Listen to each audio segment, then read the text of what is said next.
Well, I was looking at the wrong screen.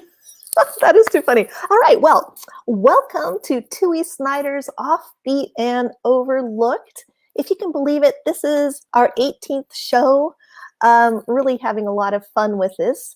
This is a weekly streaming show where I interview a variety of experts about all sorts of things, everything from cemetery symbolism, forgotten history. Last week we had a gargoyle expert on, folklore, the paranormal, quirky travel sites, UFOs, basically all the offbeat and overlooked people, places, and things that tickle my fancy.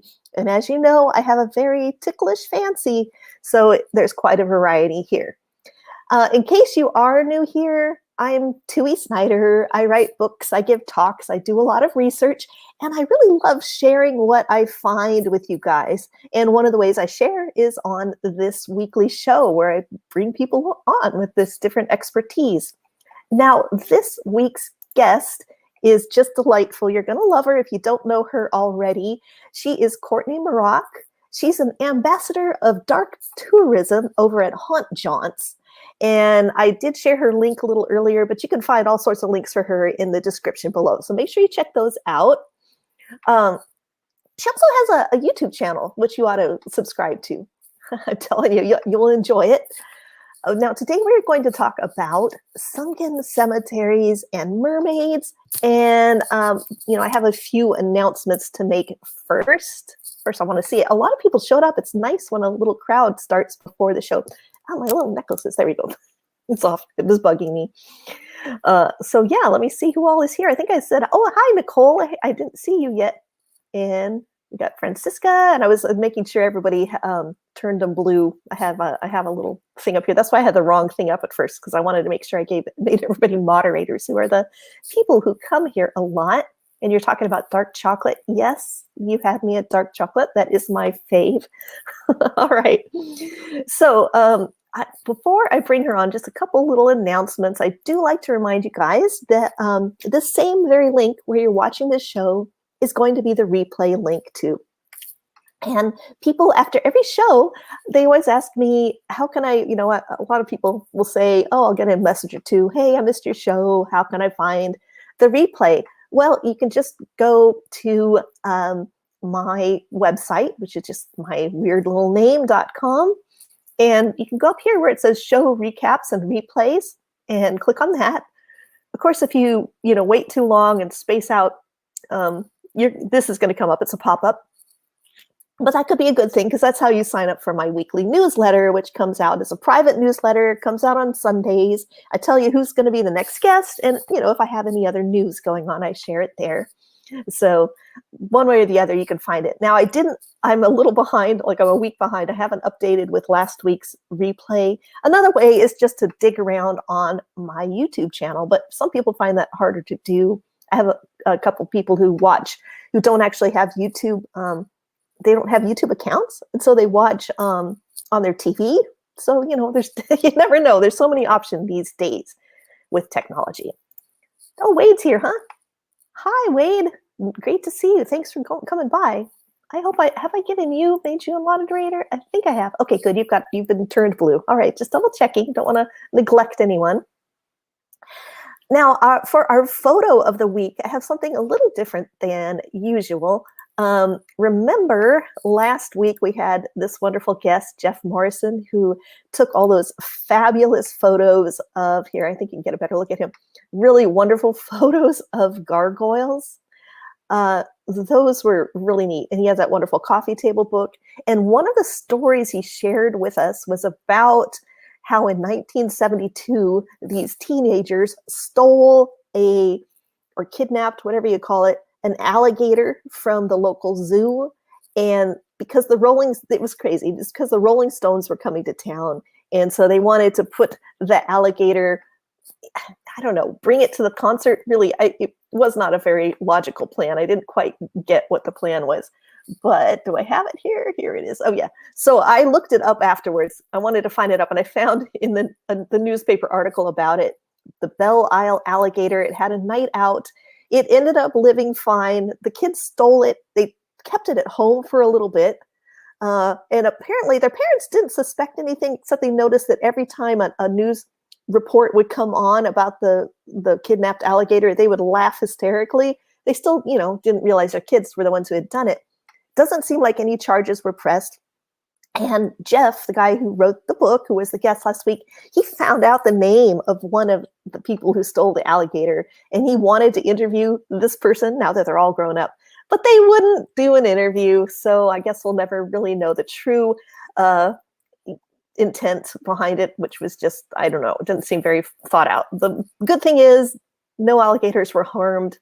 They named they named the gator Nomad after that, and it actually ended up being kind of a unintentional advertising for the local zoo in a weird little way. And I picked out a show sponsor for us this week. Now, our guest today, you're going to see, she really loves skeletons. I love skeletons and skulls too, but boy, does she really love skeletons.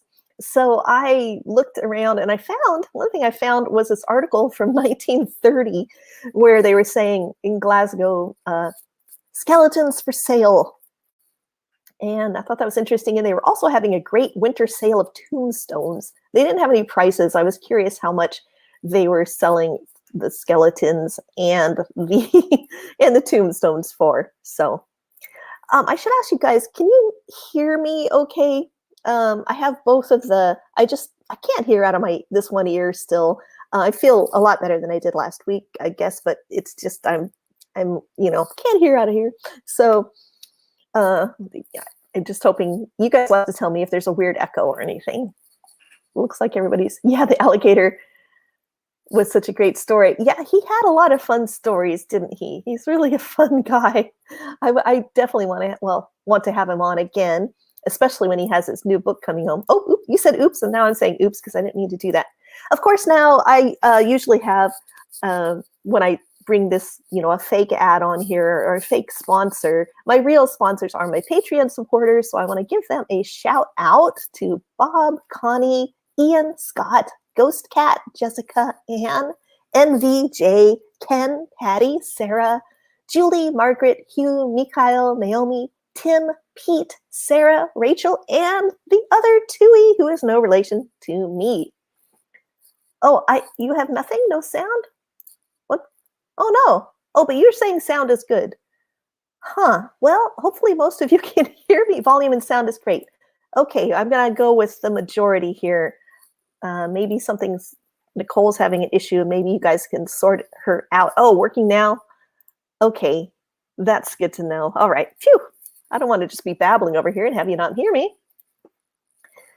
Okay, and for our book of the week, I wanted to give a shout out to my good friend, Patricia Josephine, who lives up in Michigan.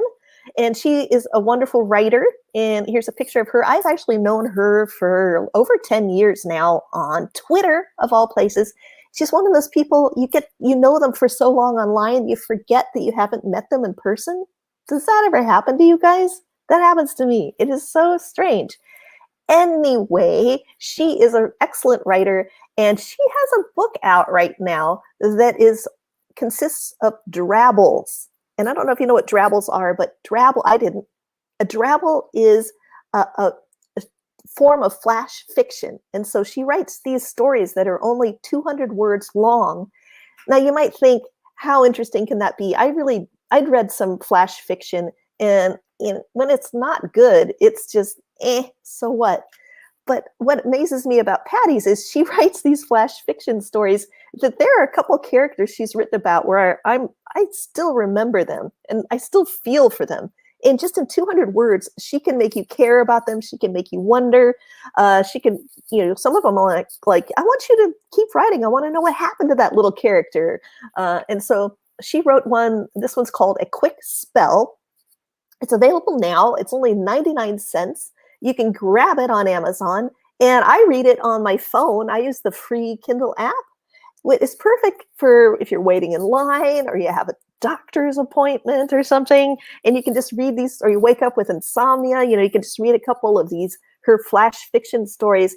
They are so good. I honestly think you guys will love it. So check her out. That is our book of the week. Really well worth reading.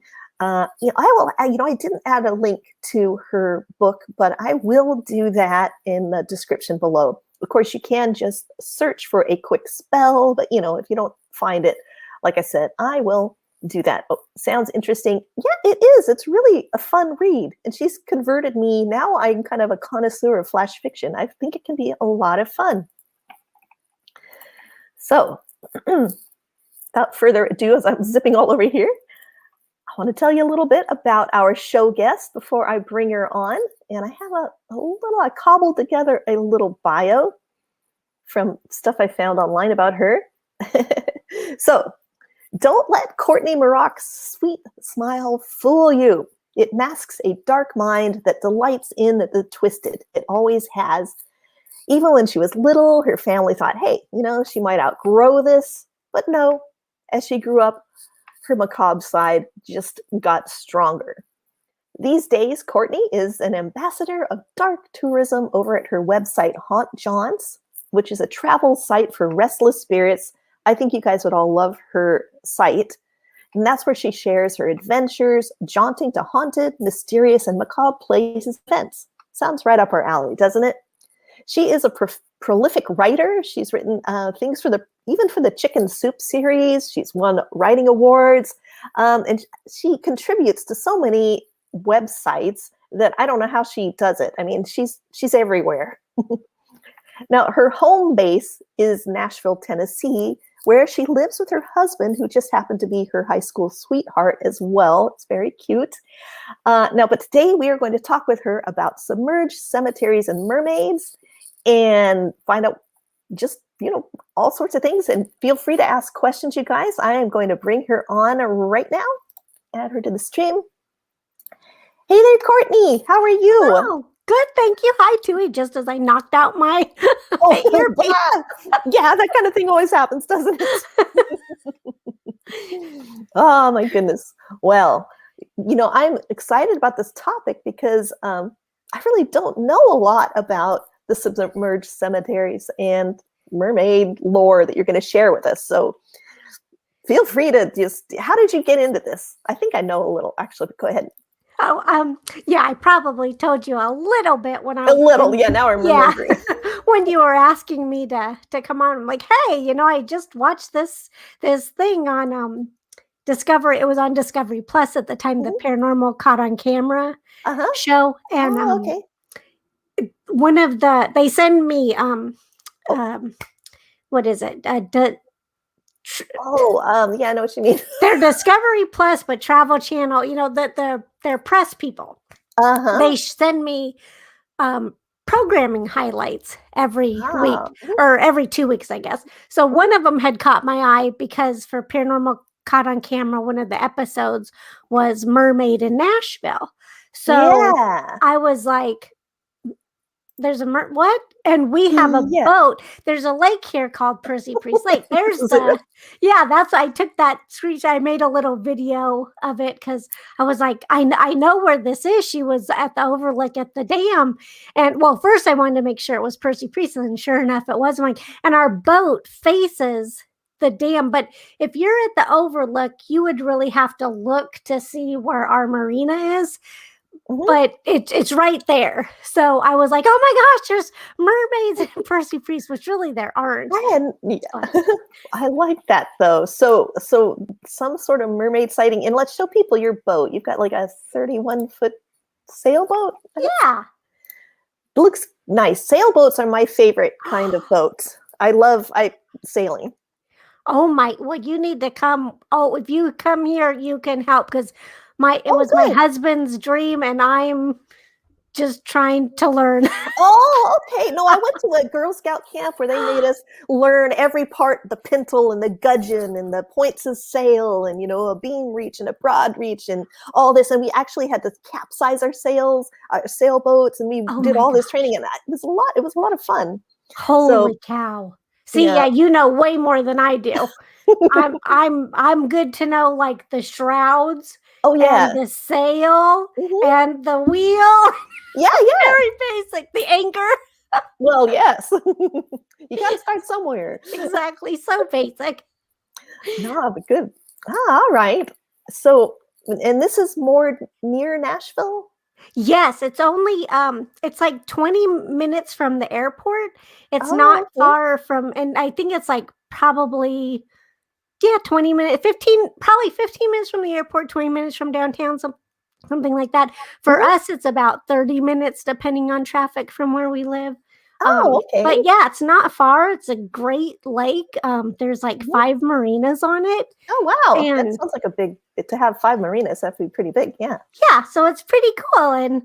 And of course I got obsessed with when I heard about there was a mermaid. I was like, all right, well, I know what I'm doing this summer. But Yeah. there's a whole story behind that too. So Mhm. um Well, feel free to dive in wherever. I okay. So the actually, I guess there is it's called Aqua Mermaid School, and they have locations all over the United States. I think there's even one. You're in Texas, right? Yeah. So they might actually have 2 in Texas, I think. Oh, there were some mermaid shows here in Texas, and unfortunately, one of them quit, like, by the time I moved, but I met someone Oh, a former mermaid who now has a bookstore, and I'm like, "Oh." wow. Anyway, Traded in her fins for some books. I Wow. know she's good, interesting lady. That's cool. But Mhm, yeah, so they do that, and I guess one of our boat neighbors, he's really informed about the lake. So whenever I have a question about mhm. anything, I'm like, Richmond, what do you know about this? And he'll, if he doesn't know, he knows where to look to tell me. So he's like, That's oh, always a good Courtney. thing in travel, is to have that local connection who, like, they're just a resource that needs to be tapped, and so often they aren't. I mean, Yes. books and all, and websites and newsletters and newspaper and archives are all wonderful, but an old, crusty old guy or a crusty old gal, like, who's like been there, And they're they such a know resource. They do. Oh, you're they're lucky to have that. invaluable. You got the Yeah. resource. Oh, Yeah. good And for you. he's so nice. He helps us because, anyways, that's a whole other story. But, anyways, he's a really great guy. This is the one near me, the one I'm Oh, Aqua Ringina Springs, and they had a Ralph the swimming pig. I think every year it would be a new pig, but they always called it Ralph the swimming pig. I have a DVD about it, and I was like, man, why did they have to quit doing that? Because I wanted to go there, but I've met people who we used to go there every year and see the mermaids and Ralph the swimming pig. oh Thanks, my. Cherise, for letting me know. She lives down in San Antonio, so she knows. So she totally, see, Uh-huh. she's this time's Hmm. She's in the loop. person of knowing. Exactly. Oh, yeah, my audience, they pick up the slack for me. I'm like, That's awesome. Good job, yeah, guys. yeah, thanks.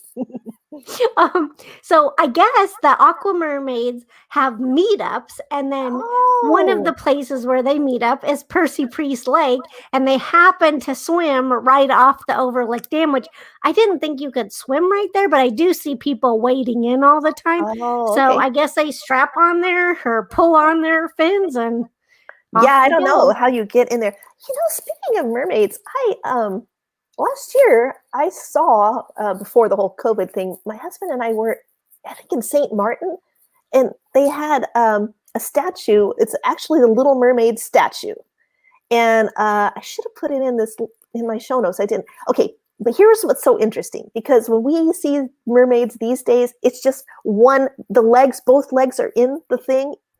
Well, the original Little Mermaid, the way she's sitting, it's all demure, so you don't see anything, but she quite clearly has 2 distinct legs that just go to flippers. So if she wanted to, whatever, she can go to the bathroom, let's say, a little more easily. Wow.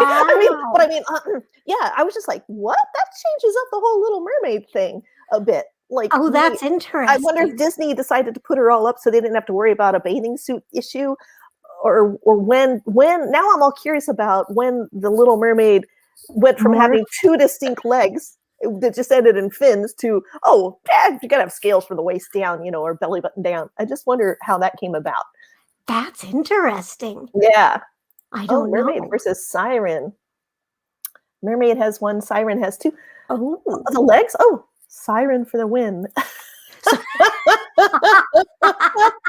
Yeah, well, they call her the Little Mermaid, but I guess I should have called her the Little Siren in A that. little. But it's based on the same statue that they have in Copenhagen or wherever it is that Hans Christian Andersen wrote that. Oh my So gosh. anyway, I'll show it in next week's show because I don't know where that photo is. Oh my God. Oh yeah, sometimes they require a little digging, huh? Oh, I wish I were organized with my photos. I'm trying. Yeah, that's the never-ending story. It is. It is. All right. So the whole sighting then, the picture we have here is, oops, not this one, is the Aqua Club. What was it called again? Aqua Mermaid. Yeah, I'm pretty sure it's probably an Oh. Aqua Mermaid out there for her Mhm. meetup. But I'll find out more this summer because I'll be definitely with my video. Yeah. Well, it'd still be neat to sight one of those Aqua Mermaids. That'd be a neat sighting as well. That would be so. And I just hope that Smalls is with me so that Oh, we can yeah. make a big thing. Yeah. No, you're going to have to explain who Smalls is here. Is this Smalls? That's Smalls. Smalls, a sailing skeleton. Yeah, I love this. That's skinny dipping Smalls. Yeah. Oh my gosh. Oh, here. I haven't seen it when I was there. Francisca, you know what? I'll find out. I will double check and because I just spaced out on this whole thing until now. So for next week's show, I'll make a little note here.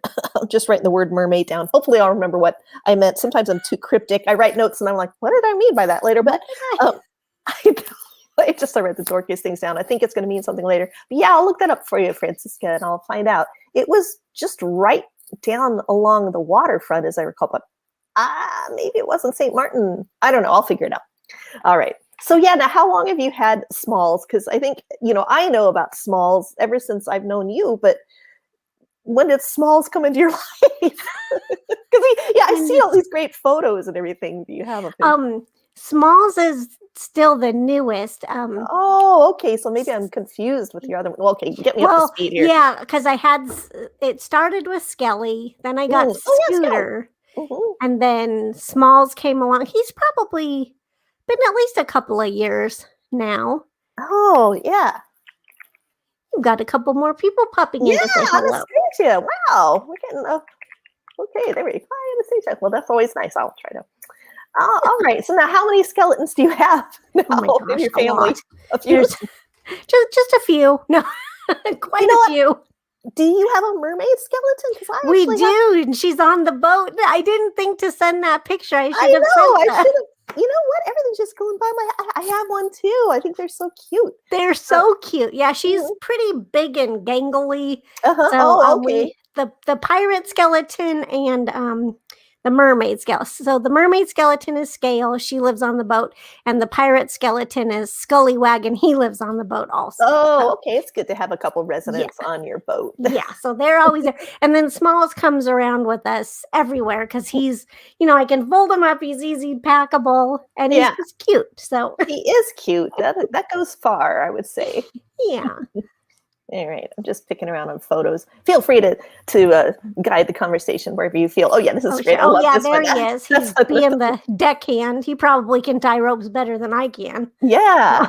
Well, they're lines when they're on the boat. You've got to that's true. Lines. See? Yeah. See? See how much you can already teach me?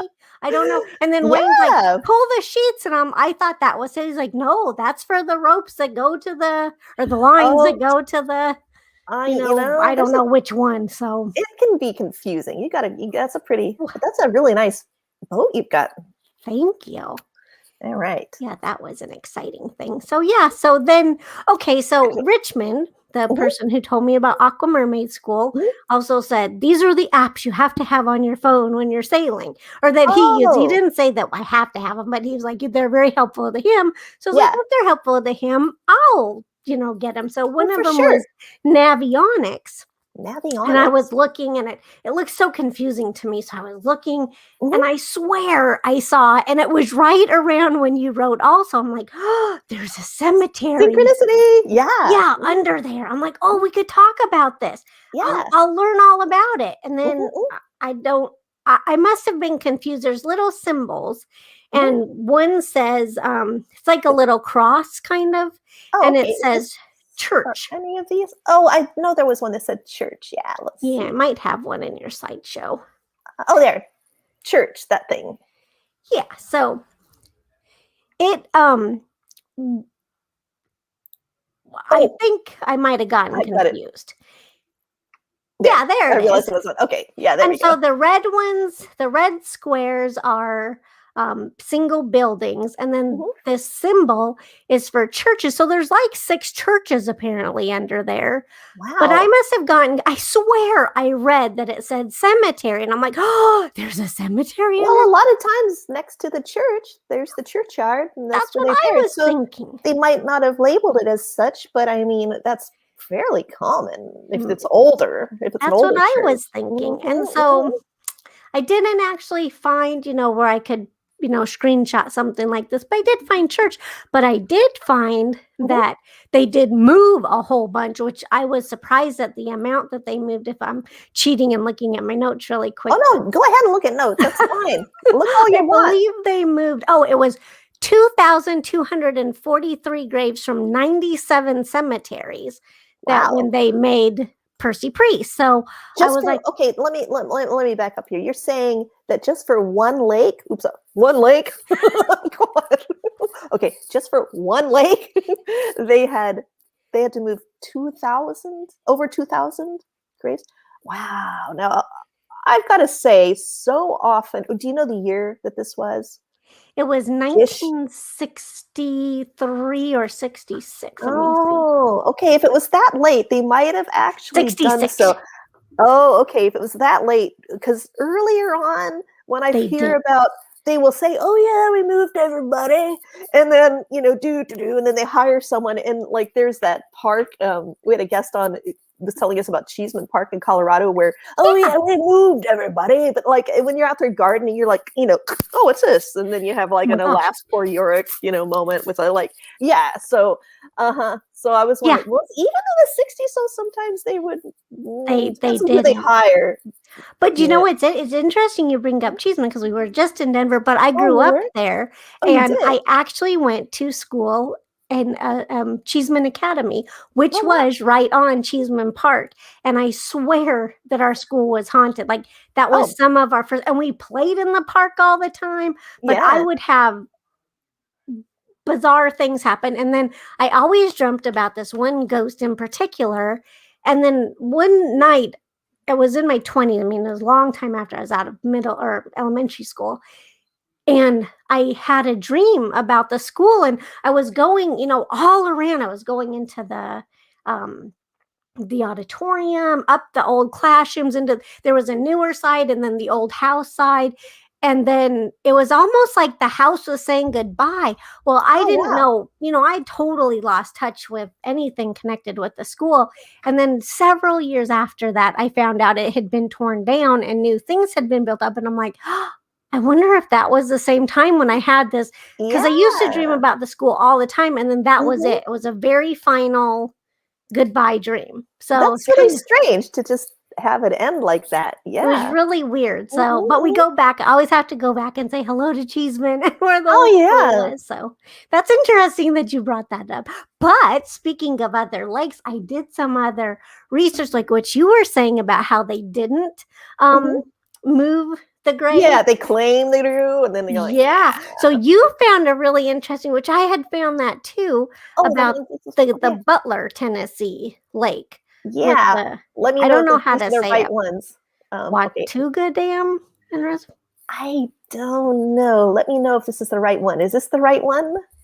Yes. Okay.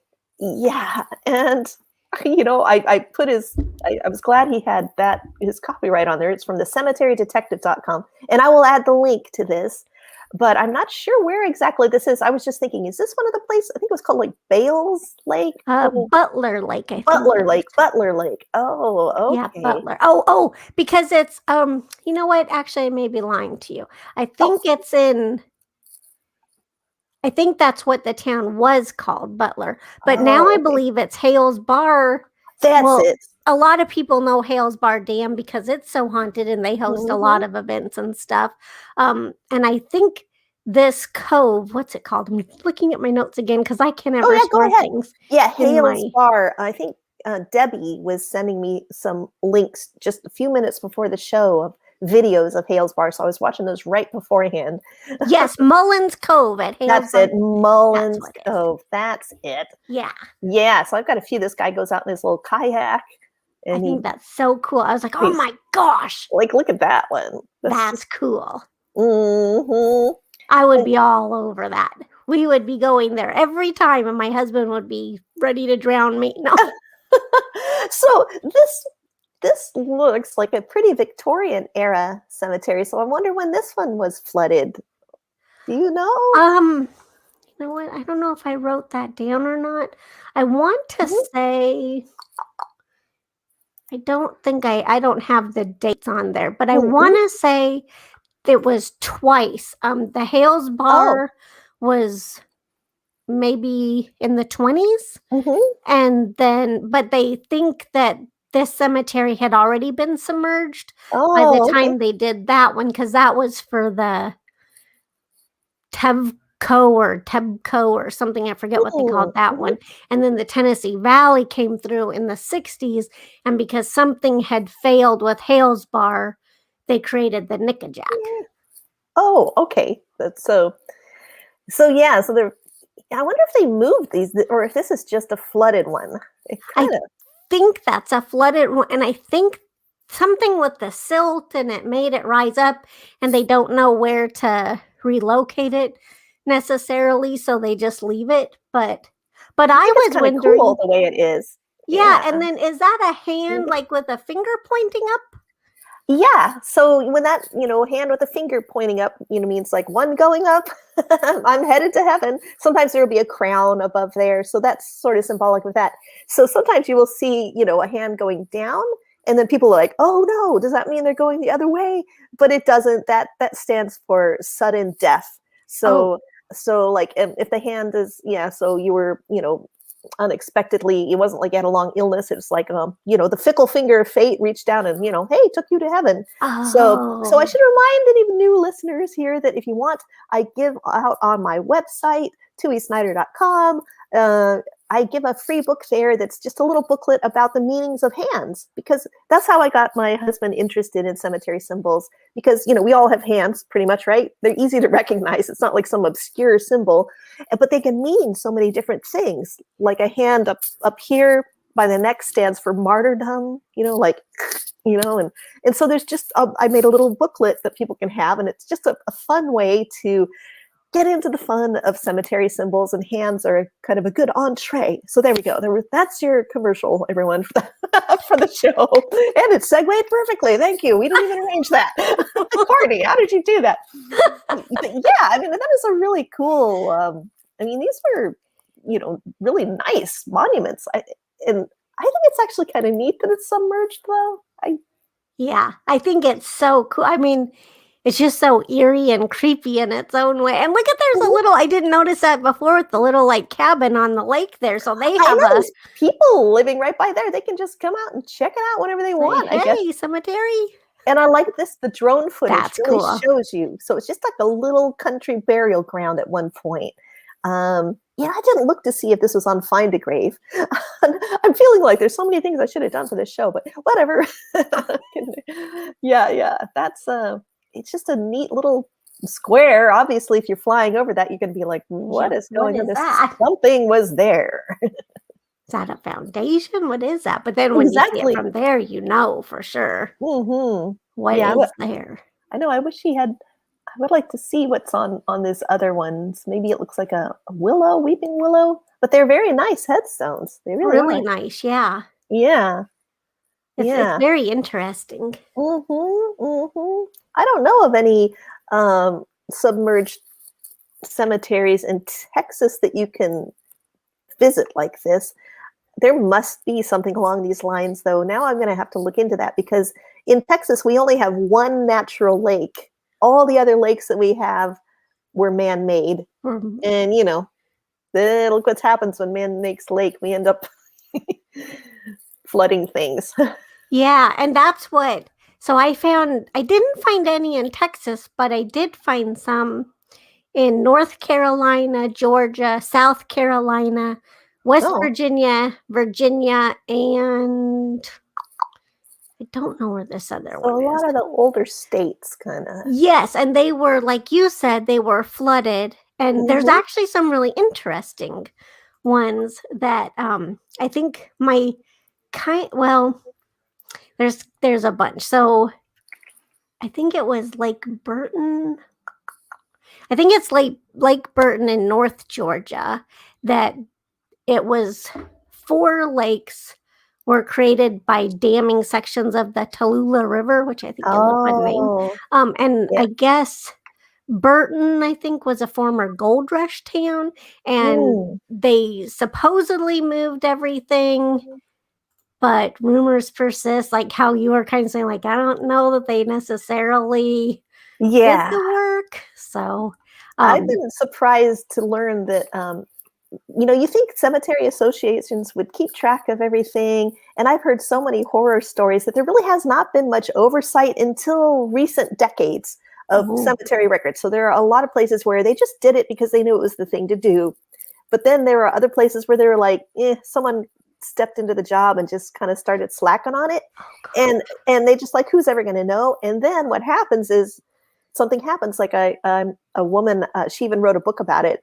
And her dad actually was buried in Chicago. Her mom bought a really nice family plot down in Texas. So they got permission to, dig him up. And the book is called Digging Up Daddy, of all names. I'm like, yikes. I know, it's quite a name. And so they go up there. They're like, okay, they do everything they need. They dig it up. They open up the coffin and it's a woman. They're like, all right, obviously not Dad. Well, it takes a lot to exhume somebody. They couldn't just, try the next plot over. They had to come back to Texas, file all this stuff, go through a whole bunch of paperwork, go up again. They went up again, and it was a dude, but not their dad. And this went on 3 or 4 times. It got to the point where if the cemetery association people saw her or a member of her family, they would literally run and hide behind bushes and like just disappear. They didn't know how to be seen. So I was appalled because this is fairly recent, and it's just the legislation and the oversight for some cemeteries is not maybe as great as you would think. I'm not trying to. I mean, some places it's stellar, but I've been appalled how many horror stories I've heard where like they really, it's like a Stephen King movie. Oh my gosh, yes. Yeah. That's terrible. And I can't even imagine that. Like you go, unless have surprise, Dad. I'm sure they would know if he switched genders on him. Just went out. Yeah, like I don't think we buried him in a dress. What is going on? Yeah. Oh, Francisca's in Holland, so yeah, I would imagine. That's what I was just going to ask. Which country is she in? That sounds fascinating. Yeah.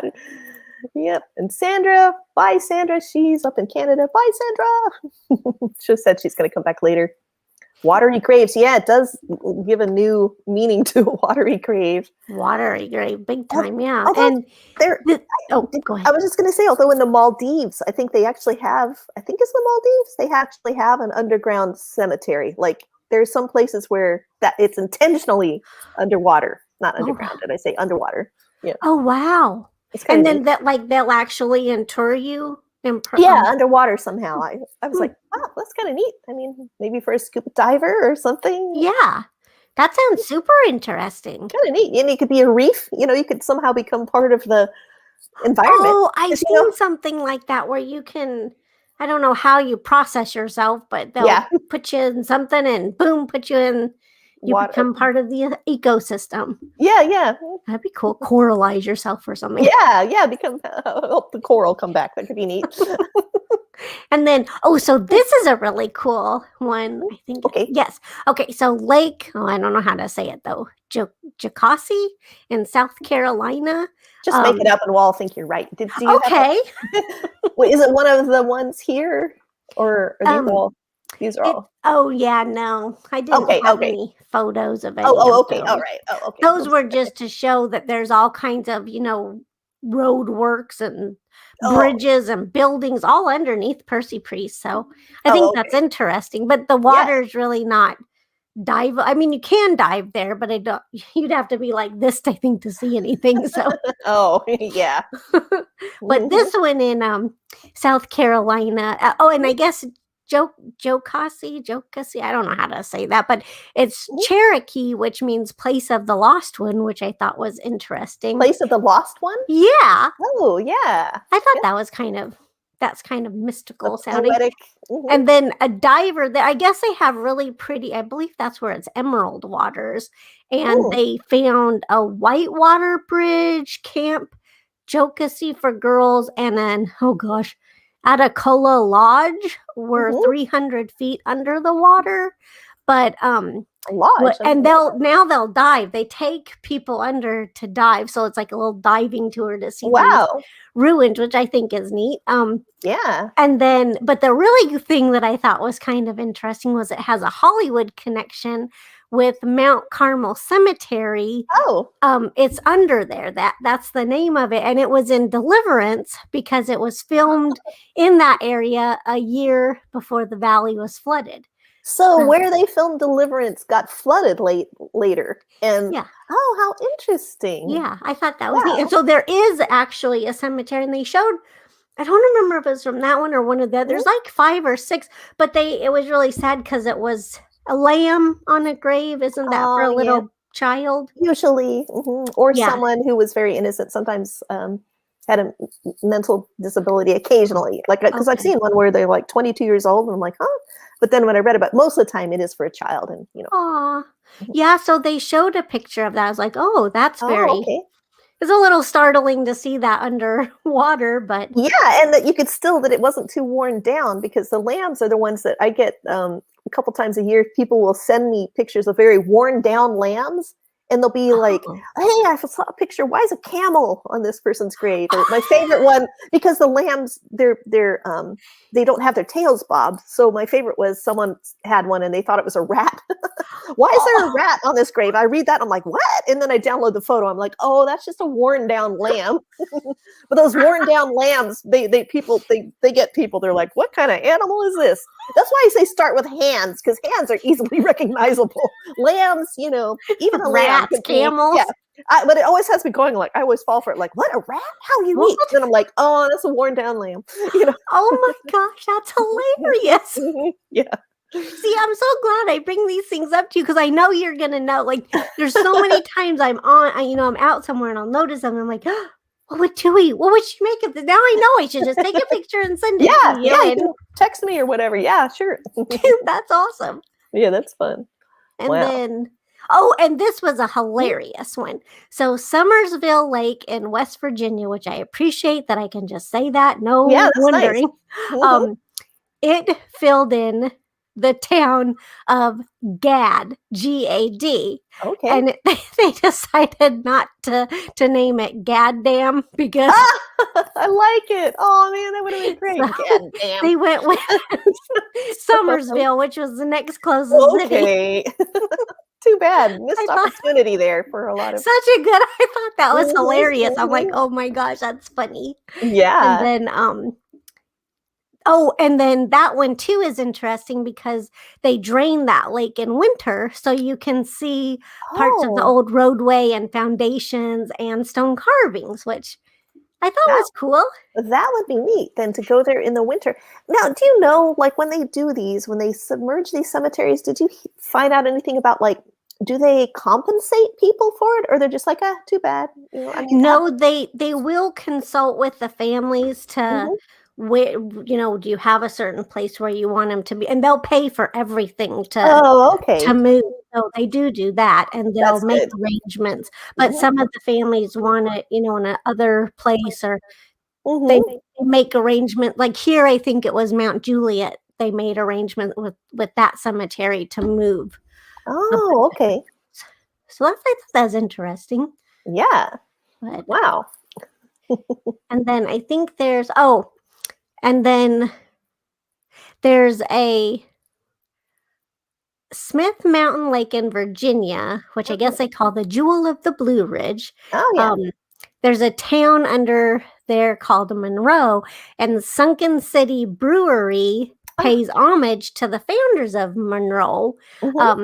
who in 1819 petitioned to have the town incorporated into Pittsylvania County, which I thought was fun because I never heard of Pennsylvania before. Yeah, So, Pennsylvania. Yeah, county names could be very interesting. Yeah, so I thought that was pretty cool. I was like, not Transylvania, but it reminded me of Pennsylvania. I don't know why. I know Pennsylvania still, but and then there's the Tellico and Calderwood Lakes in doggone it, I forgot to write down where this one was. But this one they said was really sad because there's like several historic Cherokee historic town sites and a fort under there. And so it's got a lot of they say there's a lot of unsettled souls and stuff haunting that. So wow, that's kind of wow, but there's a lot of them. Yeah, so that was just some of the ones, but I was really surprised not to find any in Texas or really anything out more west. It was all pretty much east and south. So that is interesting. Yeah. I wonder why that was. If they just there's more space out west, and maybe towns hadn't been settled, or they could figure out before they flooded. I mean, I don't know. Dams certainly have a big impact. Huge impact. Yeah. So I thought that was pretty interesting. But wow. Yeah. All right. Well, now you've got some other projects going on too, right? Like you were saying, tell me something about Marie Laveau. What was that all about? Oh gosh, this is crazy. So a long time ago, I want to say it's been 10 years ago, my cousin started doing genealogy and she's like, oh my gosh, call me. We're related to Marie Laveau. And I'm like, wow. Right. We're related to Marie Laveau. So I thought she just wants to talk and I don't want to talk. It just was like, I think you're crazy. So, I mean, she's nice. She's not crazy. I just was in a mood. Yeah. So I never called her. And then a couple of years after that, I got my 23andMe. And is that a skull mason jar? Oh, yeah. You would love this. It's my favorite travel, like, because it fits in my travel what? Like in the car, and Where did you find it? Got it at the dollar store. I'm going to the dollar store shopping with you. You find starfish, skulls. Oh, that's true. I got my starfish there, and I thought of you. I mean, if I could send one without it breaking, when I come to be a first mate, I'll just have to bring you one because I was thinking of you as I was filling my tea. I was like, who deserves one of these? Would really use it. Would be Courtney. I mean, and I love it. And you could put I like putting my fingernails over. I don't know, different colors. But it just fits in my hand nicely. It's like my favorite, if I were like a celebrity going to endorse a product, I'd be like, yes, behold, I like my little, and it's great. Yes, you don't have to wait. I don't know. I just like to drink out of glass. You can drink hot or cold out of it. It's great. That's awesome. Yeah. Which dollar store do you shop at? There's a few. Actually, I have not gone dollar store shopping for a year, but there's this place, Colleyville. They have a kind of like shishi. It's a pretty upscale neighborhood, and stuff at their dollar store. They can get some real good stuff there. That's a good one. There's another one over in Fort Worth that I like a lot. They have good produce. So, wow. Okay, so I'm just gonna have to come back your way. Definitely, yes. Okay, so yeah. Sorry, that's what we'll do, and then you can come here sometime and help Wayne, and sure. I'll get back into my sailor self. Oh no, that's all. Okay. So back to the Marie Laveau. Yes. So I got my 23. I just got distracted by the skull. Oh no, that was just too cute. But so I got that, and it said that I had 8. I was expecting to be it came with German a foot, and you're like, what?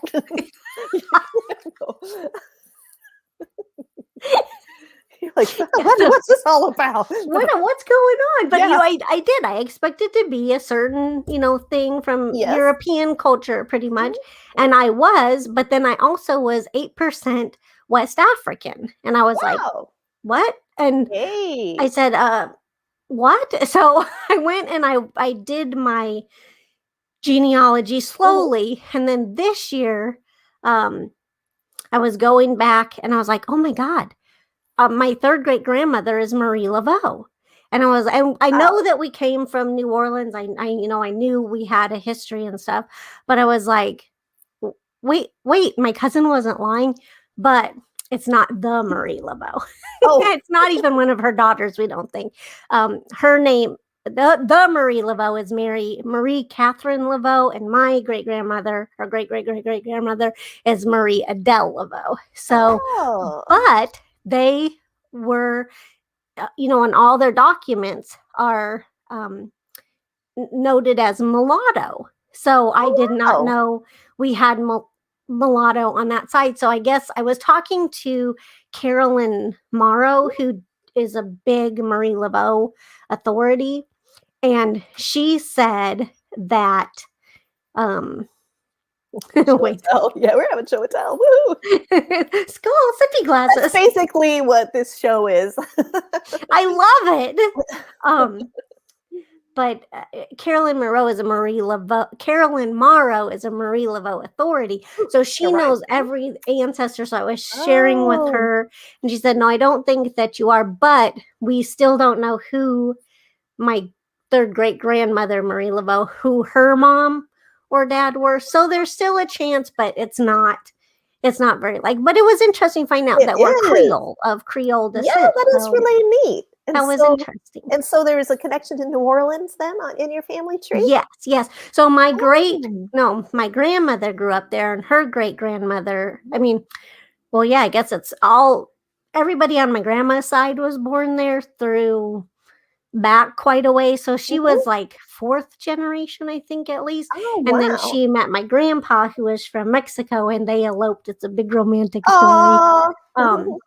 But yeah, so I was interested because I didn't know. I had no idea. So it was a cool thing to learn about, all this stuff in my family's history. And the 23andMe thing, it is cool. Like genealogy and what we can do these days is really interesting. And I had something interesting happen with my last book. I wrote a book called 6 Feet Under Texas, and it tells you the stories behind really interesting graves. And one of the ones that I looked into is this monument, and it's to these German immigrants. Because when I think of people, when I think of immigrants coming to America, I always think of Ellis Island, right? New York gets all the press. Well, Galveston was a huge port for immigration, and a lot of Germans came up through there. And some Germans came up, and they pledged their allegiance to the Union. And then all of a sudden, the Union, Texas wants to secede, and because of the Civil War, and they're like, we're your Troya der Union. We're loyal to the Union. And so the governor gave them a month to leave Texas if they wanted to go fight for the Union. So these band of Germans, they were headed south to go, they were going down south, they were going to hit a boat and then make their way to New Orleans. Well, a rogue Confederate gang massacred them. It was horrible. And to top it off, to add insult to injury, they left their bones to just die, to not be buried. Further insult. They just left their bones on the banks of the river to be bleached by the sun, and just, very disrespectful, especially in those days. So I wrote this whole story, and my mom called me out of the blue, and she's like, "Oh, honey, yeah, do you have any books coming out?" And I'm like, "Oh, blah, blah." I tell her about the 6 Feet Under Texas, and she says, "Oh, did I ever tell you that we're related to the Germans who were like, they tried to fight for the Union and they got massacred?" I'm like, "No, but I was really into this story." It was like, it was upsetting. And there's a monument to them. And so after the war, these guys went back and they gathered up the bones. They buried them, and there's a monument to them. But I was like, wow, I had no idea I had that Texas connection. And it's just so funny what you can discover through, that was just a chance comment from my mom. And so now I'm trying to figure out which one of those guys, I want to do more research. But yeah, it is funny. Genealogy can certainly make you feel connected to a place, or maybe explain a connection that you might have had, lead you in directions you didn't know. And yeah, because we I hadn't been back to New Orleans in a long time, and I don't know how long it's been now. We took a cruise out of New Orleans, and I don't remember if it was before or after actually now, but we were walking around, and I swear it was, I said, my ancestors gave me a ghost tour of New Orleans because they're all dead, but I knew exactly where to go. And I'd only been back there. I think I was 10 or 12 the last time. And now I was like in my 40s. So I don't think I would remember. I can't remember what I ate for breakfast most mornings. So I could have remembered some things, but it was interesting. It's like, no, if we go down this street and turn here, we'll be there. And Wayne was like, how do you know that? I'm like, that's neat. Just listening to the whispers. I mean, and I was kind of joking, but kind of not. So yeah, it was really interesting. Oh, I love that. Yeah. What a fun experience. Like next time I go down there, I saw some travel show where they have absinthe on tap. Like in this secret back, I mean, just want to drink a little bit of it, but I thought that on tap, it's like John Lafitte's bar, old thing. I mean, there's this whole thing, and I was like, that would be so fun. I would love to check that out. I was like, how did I not know about this? I've never heard of that. I've been to New Orleans a few times, but I never heard of that. So, oh my gosh, yeah, I didn't know that. I just wanted to try absinthe too. I've never tried it yet, and I'm just curious about it. So my husband made some this last year, and I expected it to be really yucky. I just thought, I'll try it. I like the whole ritual of it, pouring it over the sugar or like burning it. There's different ways to do it. But he made it. He got all the proper ingredients because he's a mad scientist, a former chemistry teacher. He really knows how to make stuff safely. He made it. It came out beautiful. And he's like, oh, you want to try it? I'm thinking it's going to be like Jägermeister and, yucky. I don't know, like just some sort of frat boy drink. It's not going to be yummy. It's going to be, overpowering. It's so good. It's really mellow. He has it's very flavorful, and the whole thing it's just really fun. So when you come and visit, we'll have to. He'll make pizza. We've got a guest room. You can come have him make a pizza in his pizza oven in the backyard. Have some absinthe. I don't know if you have a pizza oven in your backyard. My husband built one. Yeah, he's going to put a dragon on it. Yeah, I'll have to share the pizza oven picture maybe next week. I'll be doing a video about it at some point. I do have a video of us trying absinthe like 3 different ways. You can tell we're a little tipsy partway through. I'm like, this is good. I'm like, oh my gosh. Well, I'm just leaving that in. That's awesome. We had fun. And the scary thing was next morning, I thought I should be feeling a little tired or something. I was just like, no, I'm like, oh my goodness.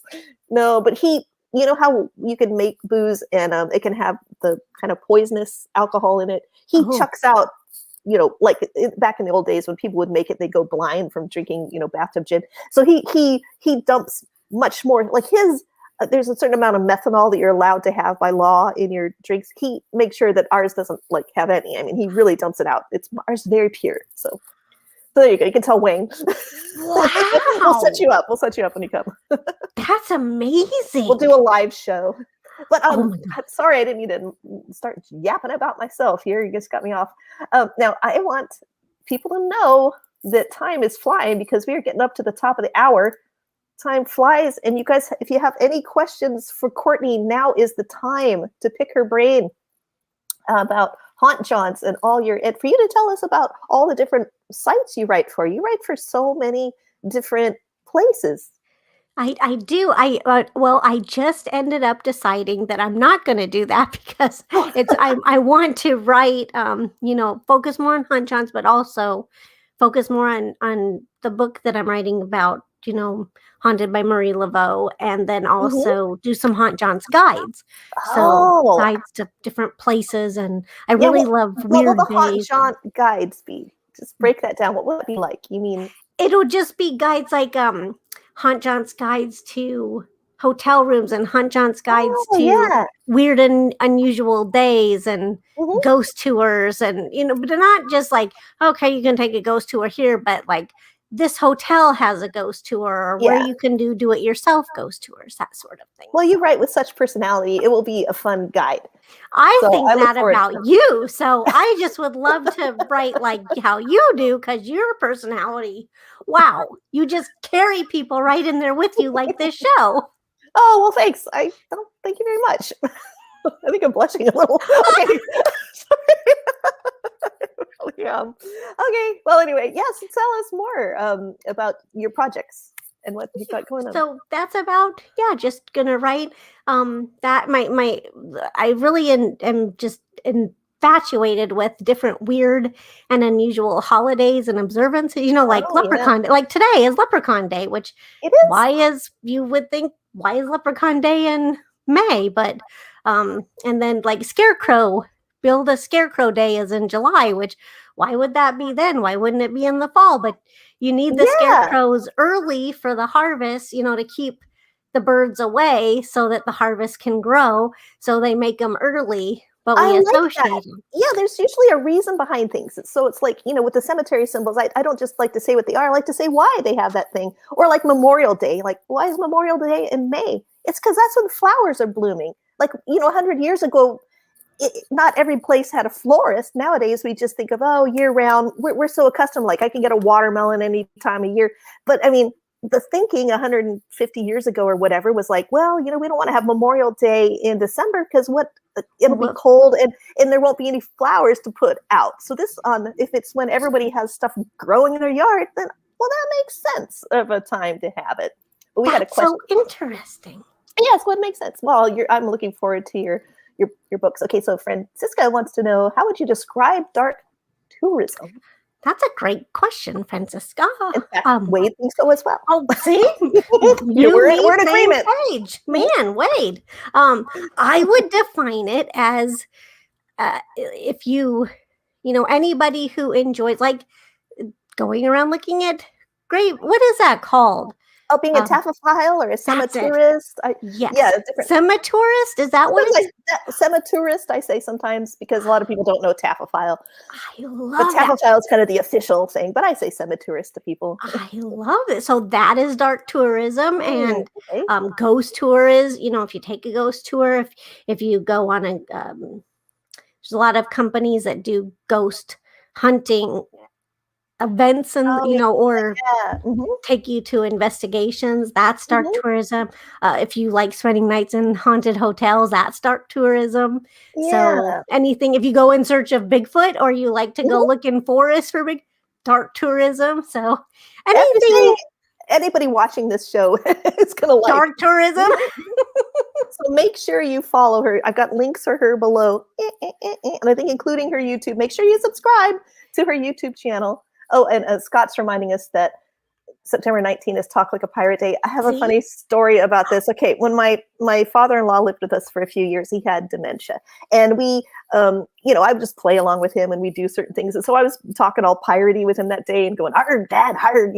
And so we went into the doctor's office and I was like, "Hey, you know, arg, the Sniders have come." I can't do it now, but I put it as I walked in, you know, mateys when I checked in, and the nurses, they just looked at me. They're like, "What?" And all of a sudden, I turned bright red because I realized I was still just playing with Dad. I'm like, "Oh, it's a International Speak Like a Pirate Day, Talk Like a Pirate Day," and they're like, "Oh, it is." And they're like, "Y'all are the first pirates we've seen all day." And I was just like, yeah, but it's just funny. You know, you hang around with, I mean, the way when someone has dementia, a good way to deal with them was just to play with them all day, kind of, you know, or cope. So sometimes I'd stayed in character a little too long that day. And it was so funny. They were just so deadpan. They're like, "Y'all are the first pirates we've seen today." I'm like, oh my gosh. I love it. Anyway. That's so funny. Mark is late. Well, that's okay. That's what replays are for. Plus, and yard work. You got to get that done, especially if you're like my husband. That has to get done. Yard waits for no man. Exactly. Oh my goodness. Yeah, synchronicity is Wade, and I like to. He's my synchronicity buddy. Okay, everybody. Now we've kept Courtney a little over. So I want to be respectful of her time. Oh, yeah, you kept them over too. Thanks for still watching. Oh, yeah. No, they're enjoying you. They're like, "Hey." But make sure if you have the questions, I know sometimes I assume that everyone's going to, there's a little bit of a 10-second lag. And then also everyone types a little slower. So sometimes I end the show and then a couple questions come in and then I feel bad. So Gail enjoyed the show. Thank you, Gail. Thanks for coming. I knew everybody was going to enjoy Courtney. And like I say, stay connected with her because she is just a blast. Yeah, how do we follow you? Here, I think I have some links I can cut and paste if I can. Hang in there, people. I've got a few. I think as a Haunt John. Oh, here, should I do just tell them to go to Haunt John's? Yeah, hauntjaunts.net. This is a Everything. really great way right here. Hauntjaunts.net is a really good way, but she is on Facebook too. So check her out there. She's got an active Instagram. Facebook, yeah, Instagram. Oh, I've been so remiss on Instagram. I need to start posting again there. I have not. I wondered because I hadn't seen you and I thought, am I just, how the algorithm, but that explains. Okay, I haven't missed it. So that's good. I don't know what my problem is. I just need to. I kind of back actually on Speak Like a Pirate Day last year, I deleted all apps on my phone just to see if I could go for a day without them. And then I just stayed off social media except for like, once a day I would get on like Facebook really quick or Patreon or whatever. And, I don't know. I need to get back into I love taking photos. I love sharing photos. I just don't know. It's like you were saying, you want to balance out trying to be everywhere, but also writing more books. And so I've kind of got that whole like, how do I want to spend my time? And I love connecting with people like you. And it's so fun. And that's one reason I don't like produce a show where I edit it later, because then I know I'd get all perfectionistic and I'd spend hours and hours and hours. It's better just to, I don't know. Oh, that's smart, because that's what my problem is, why I'm slow on my YouTube. I'm trying to get better and make sure to post something once a week. But I am totally I've got to edit it and make it nice. And that editing and all, it takes a long, long time. I still have videos that I want to do with all this, but now, I'm juggling 4 book projects now. And oh my gosh, at the same time? Yeah, and I've got one I can't talk about yet because I might sign a contract at the end of the week. We're going to see. So yeah, I'm trying to figure. I know. Fingers crossed. You exude positive energy, so I know it's going to be good. So anyway, good. Francisca's going to check you out. Yeah, everybody, check out Courtney. I'm so happy to introduce you to everyone here who might not have known you. What is this? Nice to meet you all. No offense, Instagram has been said to be extra invasive of privacy. Oh, really? They are. He's not lying. It's I have a very and I've kind of got, like you said, it was September and I just had to just drop everything. I put it off my apps and I didn't use it. I went back to Instagram just because I love sharing the photos, but he's right. That's one of my troubles with Instagram, which it was a very, do I go back or not? And Twitter, I used to love, and then I just kind of fell off. And you're so good on Twitter. Yeah, I'm even doing less on Twitter, but I'm trying to get back on there. I do love Twitter because you can really contact the world, and there's like little pockets of conversation. Whereas Facebook sometimes feels like an echo chamber, and but you got to be ready to have that fire hose to your face. Twitter's like so. Sometimes I'm just not ready for it, It's true. I try, yeah. Well, Debbie liked the show. Thanks so much for coming, Debbie. Debbie's up in Canada as well. She's super sweet. Then will these do the comments stay up on your thing too, so I can go follow all of their? Yeah. That's true. Awesome. You can. Looks like I have a lot of neat new people to go. Debbie, and these are really nice people. That's awesome. And one of my guests, Icy, she was on, and when we ended the show, she said, she has this really great British accent, which I won't attempt to imitate right now. But she said, your viewers are so friendly. So that was nice. Keep that focus. I'm trying. Wait, you know me. Oh boy, focus on me. Anastasia, thank you for being so bright and fun. Yeah, I know. I think like Courtney, you get me on the perky scale, like. A fellow perky spirit. I was gonna say because you're like perky off the charts. So I know I'm very perky, and it comes perky and quirky, and that's why I love you. Exactly, and you get it. I'm like, someone else who gets it. I'm that way too. It's just, do you ever get this thing? I used to work at a coffee house, and I would overhear people say stuff like, she's always so friendly and happy, and then I hear someone go, kind of makes you wonder what she's on. I'm like, what? I'm like, geez, ladies. I'm like, I'm high on life. I'm high on life, does it? No, it sounds so lame. It's so cliche. It does. I'm like, life can, I don't know, whatever. So see, Wade gets it too, yeah. Yeah, I don't know. I just get too scattered. Like, what gets me are there's too many places, too many inboxes.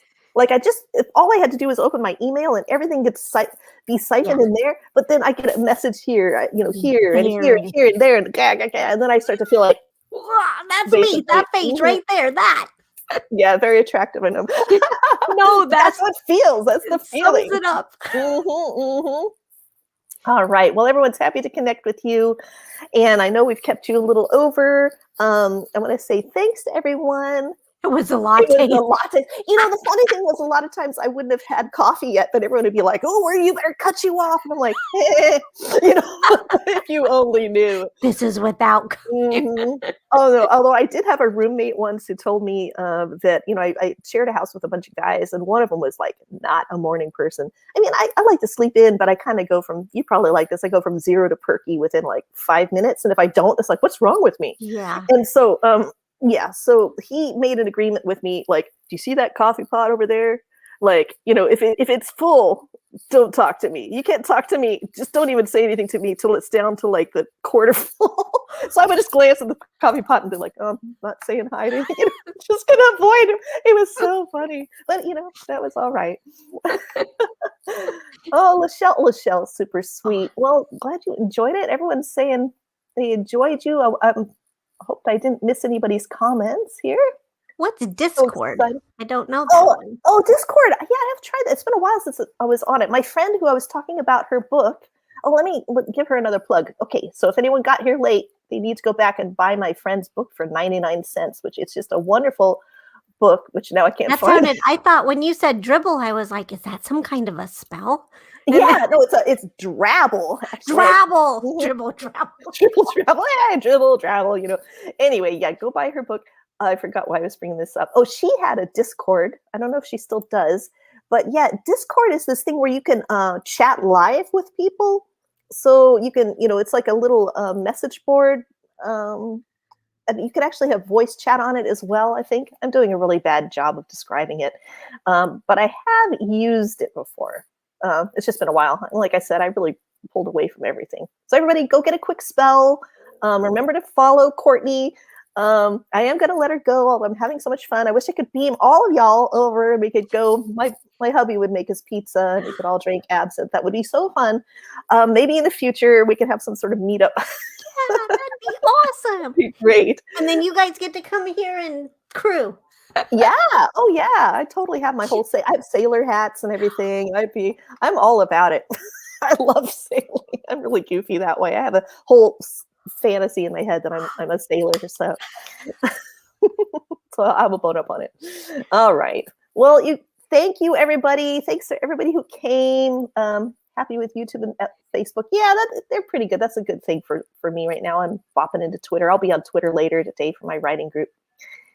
Everybody here, thank you, Tui and Courtney. Oops, I'll watch you play and catch up. Yeah, Mark gets these really interesting ghost photos, and I think you would really enjoy Courtney stuff.